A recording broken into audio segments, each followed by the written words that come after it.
Welcome to day number 4 of our coverage of BoardGameGeek Con 2014 here at RollForCrit.com. We got to play a couple of upcoming games today that we're going to give you the lowdown on.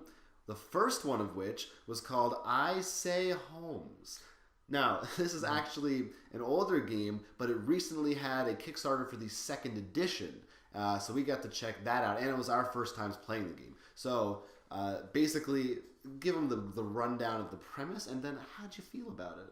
So, pretty much the idea of the game is you're going through the story of Holmes. So each game, you're taking turns playing cards, going throughout the adventure, whether it's going to the country, going back to the city, going back to his loft, whether to London, and of course, some of the cards you draw will be murderers. Now, you can arrest people and look at their hand. If they have murderers, you capture the murderers. However, if not, you get their cards. So it's a lot of a bluffing game as well as trying to get rid of your cards, because if you only have villains, you can say the villains escaped, which is very hard because, what villains escape Holmes? Right. So there's two different avenues you can take, and it's not like a game where one person is the good guys and one is the bad guys. They could change every turn. Right. Like there actually was one action, because usually you keep the villains hidden. One card actually I had that said discard a villain. So a way to be like, oh, I'm not going to get rid of this villain and they're going to arrest me. It's gone. Or to be like, look, guys, I don't have any villains, but you got 3 other ones in your hand. That's true. That also works. And you can see behind us 2 different versions of the game that we snagged. Yes, we did buy it. Yeah, we really liked it. I really liked it. No, it was a lot of fun. It's not too hard to grasp because pretty much it's like you starting card is play any travel card. So it's pretty much if you have travel cards, you play them. And it tells you which cards you're allowed to play. Every turn it tells you what can you play, and either you have it or you don't. And very simple. Fun because then you can be a story like, yes, guess what? We're going back on the train. Yeah. Going to the city. Oh, we're still in the city. No one has a train card. We're in the city still. It was cool. And I loved the components and the art were nice. Mm-hmm. And the 2 different versions that we have, one is actually the modern Sherlock. Right. Yeah. This was just for the Kickstarter. But they had a couple there to sell, so we got our hands on that. So that's the modern one. So for all you fans of the TV show, maybe you'll find it on eBay or something. This is the one that they're going to be selling regularly. This is the one we played. Right. Still, a lot of fun. Very, we love those kinds of bluffing games, and it fits up to 8 people, so... And plus, we're both huge fans of Sherlock. Yeah, so both the TV show and the books. Right, at least one way or the other, for each of us. So that was fun. And then, what is the next game that we played? If you dare to try and say its name. Well, the next game we played, I'm gonna look back because we bought that one too. Is Regnum Angelica. I apologize in advance for mispronouncing it. That's actually afterwards. You apologized post-pronouncing it. Yes, I did. I don't know if it's Regnum or Regnum. But anyway, this was another game actually through Kickstarter. This one, however, started on Kickstarter. It wasn't a remake. Pretty much, the game settles down to one side is playing the angels with God, and one's the fallen angels.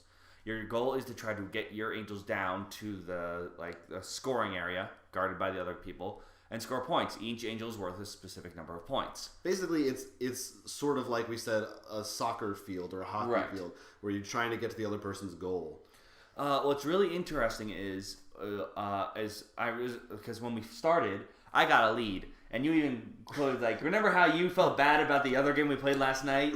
This is how I feel now. Yeah. But it turns out you really caught up fast. Well, so or at least we didn't play a full game, right? Because we had time, but. It definitely... you played at 35 points, and you had... Yeah, we got close. Something like 17 23. points. Yeah. And I didn't have any. So it really felt like, he's so many points. Right, but then you literally just... He got control of the field and pretty much wiped out a good chunk of my angels. Yeah, as the guy said at the booth from the company, because the decks are symmetrical. Right. So... if one player uses all their good cards up front, then the other player is going to start to draw their really good cards. Right, so exactly. There's a very good balancing act there. Also, I really like the way the power works. Because explain it. It pretty much, you gain up power, and at the beginning of your turn, it tells you how much pretty much movement you have with your angels across the board. Mm-hmm. And it also pretty much tells you how to do your spells and stuff. And to gain power, you have to actually sacrifice your own cards. So it's a great way to balance this, I may have used these cards, but now I have no power for other things. Right, yeah. Very smart. And you don't get it each turn, so it's not like I know I can carry it on. But my favorite part is the combat. At first, it seems like simple rock, paper, scissors. Fire beats earth, earth beats water, water beats fire. But the angels actually have a little compass at the bottom, and depending on whether you attack from straight on or whether you attack diagonally, different elements may match up. So you may lose one fight if you came in this way, but if you went around, you may win. Which actually I made a big mistake on, which allowed you to go back and hit me from another angle, killing an angel I had. I was like, oh, I can go backwards and do this. Yeah, it's definitely a game that makes it really fun. The moving around is very important, and it's, like we said, very well, clearly smartly designed and well balanced. Yeah. Like I said, we got it from them. We're excited to actually play a full game. Yeah. They will be selling it soon, hopefully. And I'll give you more news on the one that comes out. Absolutely. So those are the two big upcoming games we played. We also got to check out Lost Legacy, the Starship. Right, which was fun because it pretty much the first game pretty much came down to you took it and I'm like, oh, give me your hand, I'm taking that. And then the second game came down to you being, Spy, what do you have? That. Well, I take it and I win. Yeah. So yesterday we played the new version of Coup, today we played the different version of Love Letter. Right. Actually, even though it is very similar to Love Letter. It's similar, but at the same time... It had a very different feel. No, it did, absolutely. First of all, the same princess, designer as Love Letter. Yeah, the princess in this game was the Legacy, is that what's the card called? The Lost Legacy Starship. Yeah. In the game of Love Letter, having the princess, while it's scary under certain conditions, I'd still rather hold the princess in this. When I got Lost Legacy early on, I was like, oh boy. Right. Because I know people can look at my hand and switch it and stuff. Yeah, there's definitely some new dynamics to it. Yeah. And that game we actually have on our site right now.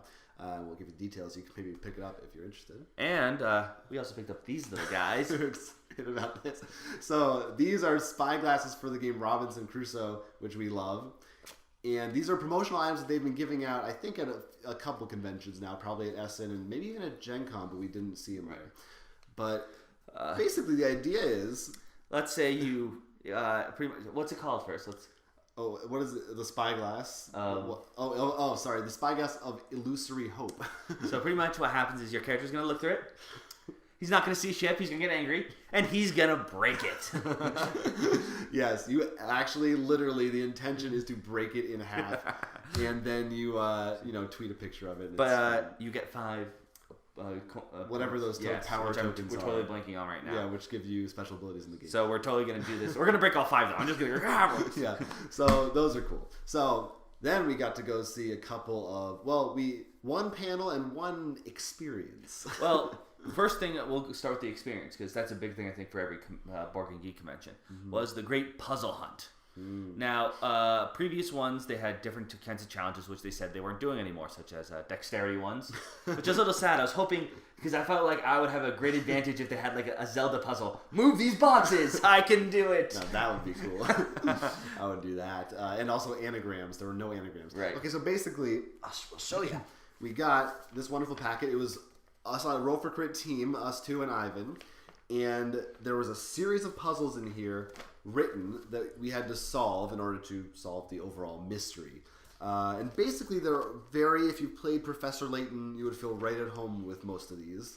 Lots of solving the words and figuring. There was a lot of water themes because it was all based around fish. Well, supposedly these aliens had come down to steal our fish. It was our goal to identify them and find their ship. Right, we had to figure out who was who to win. But you want to show a specific one? Yes, I do. There were some brain busters in there. Oh yeah, there were some that very hard for us. We did not solve it in the 2-hour right. time. There were 2 hours. I think this one, an arrow pointing to the top of one, and a ring. Can you guess what it is? It's a red herring. Red hair ring. We looked at that for a while and felt really stupid after figuring it out, as I'm sure many people did. But I think our problem and why we didn't solve it is because what most people did who were in it to win it was they split their group up and everybody looked at one puzzle separately. Yeah, no, we went slowly. Which I thought, the thing is, I wanted to be involved in every puzzle because I thought they were fun. I didn't want to be left out. So we took a little longer. Well, to be fair, when we did try splitting up, I didn't do much. Well, the only time I helped was when you guys actually left because you had to go around the hotel and find it. We had to actually go through the hotel where the convention is and look for clues in the environment. Like, there was one puzzle I think I was able to crack that you did the up-down one. Right. No, well, we went halfway through. I can't find it. Anyway, there's one. It was a puzzle. Yeah. You did your part. I think you did your part. You helped our juices flow. But overall, it was really... I thought it was really fun. I totally want to do it again if we come back. Yeah. Because there's really smart, fun puzzles. I like those kinds of logic-y puzzles. And they weren't too massive. He's good at them. Well, the thing is, like I said, there were not a lot of numbery stuff. Yeah, no, that's where I would have That would have destroyed me. It was much more logic and stuff like that. So it was cool, though. Mm-hmm. And we did one other thing after that. Yeah, we went to a panel. Oh, yeah. We got to see a talk from two very prolific game designers, Eric Lang and Robert Daviau.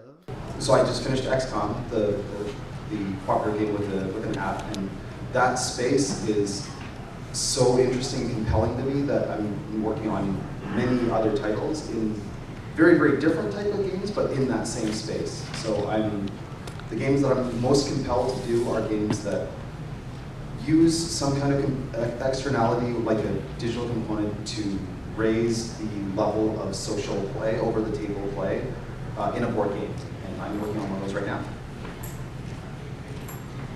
Yeah, I tend to go more story than mechanics. Like, I don't sit down and say I want to make a deck building game. I mean, sometimes I'll try to fit the mechanics, but I've got, I don't know, 50 ideas that I'm dying to work on written down. Now, I know 30 of them are awful, but it's going to have to take time to like work on it before I realize that they're awful and move on to something else. But yeah, I have a handful of ideas I'm keen to work on, but mine come more from a narrative or emotional point. Like, I'll just make it up. This isn't necessarily one, but I want a game where everyone is extremely suspicious of everyone else, and then you find out everyone's a bad guy, right? Or something like that. And so I usually try to create an emotional experience, and then I beat my head against the wall trying to get mechanics that fit. Now, if you don't know who they are, they've actually probably made a game you've played. Probably quite a few. I didn't know until recently just how many games I was excited about that Eric Lang has done. Mm-hmm. Marvel Dice Masters being our big one. Almost every single LCG in the Fantasy Flight universe he's at least helped with. Yeah, and the upcoming XCOM, which or at least I've raved about, and you've raved secondhand. I've been dying to get my hands. Never had a chance. Like, it's been here. Demos tomorrow. Yeah, we've said they always have people. Yeah, but anyway, and Robert Daviau, who worked at Hasbro for a long time, but very well known now in the more hardcore gamer community for Risk Legacy. Well, Legacy in general. He's really seen the new Pandemic Legacy, and he has other legacies around. Yes, yeah. So it was really interesting. They talked about a lot of cool stuff. It was basically a Q&A. Yeah. And everybody in the audience got to ask questions. How did they get their start in the industry? All that kind of thing. How they deal with a property they might not like, which actually was an interesting story then with Dragon Ball Z. And how it's in essence the same thing as the WWE.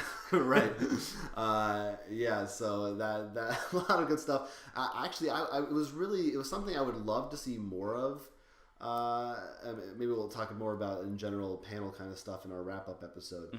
But it was really cool to hear the game designers just talk about their experiences candidly and let people ask them questions. And I was surprised there weren't a ton of people there. It's not a huge convention, of course. Well, I think for some people, like, it's not like, sure, you like the Avengers movie, but maybe you not really know who directed them. I think especially for board games right now, it's true. Designers aren't as well known names. I mean, but that's another that's a topic of the week or something. Yeah, we'll get back to you on that one. Actually, it's a good topic of the week. But that's basically what we saw today. So that was a pretty good day. We saw some fun stuff. We got some great games. I mean, the puzzle took up a long time, but it was time well spent. Yes. And this panel was really awesome. So tomorrow will be our last day there. It ends a little short, so probably. Tomorrow's pretty much going to be our wrap-up episode. Yeah. So we're going to pretty much tell you everything that we got, our total thoughts and whatnot. Hopefully we'll get to play some more games. Maybe we'll even grab some more games for our own collection. I hope so. And if they want to hear about all that stuff as we do it, they can follow us on Twitter at RollForCrit.